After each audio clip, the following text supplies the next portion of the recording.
110 টাকা ফিতরা দিয়ে অনেকেই গুনাহগার হচ্ছেন। অনেকেই কিন্তু 110 টাকা ফিতরা দিয়ে তাদের ফিতরা আদায় হচ্ছে না। অনেকে আছেন কোটি কোটি টাকার মালিক, তারা যদি 110 টাকা দিয়ে ফিতরা দেন তাহলে কিন্তু আপনার ফিতরা আদায় হবে না। সদকাতুল ফিতর হচ্ছে আপনার এবিলিটি অনুযায়ী আপনি ফিতরা দিবেন। 5টি জিনিস দিয়ে আপনি সদকাতুল ফিতর আদায় করবেন।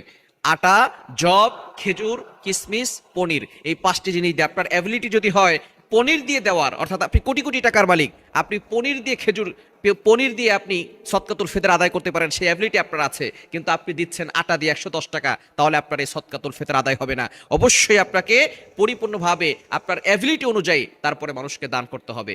5টি জিনিস দিয়ে আমরা অবশ্যই সদকাতুল ফিতর আদায় করার চেষ্টা করব।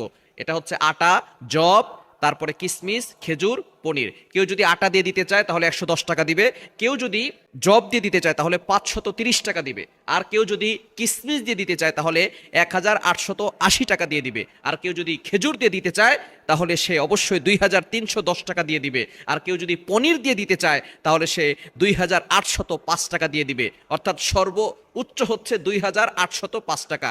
অবশ্যই যাদের অ্যাবিলিটি ভালো তারা 110 টাকা দিয়ে ফিতরা আদায় করলে তাদের ফিতরা আদায় হবে না। অবশ্যই তাদেরকে বেশি দিয়ে তারপরে ফিতরা দেওয়ার চেষ্টা করতে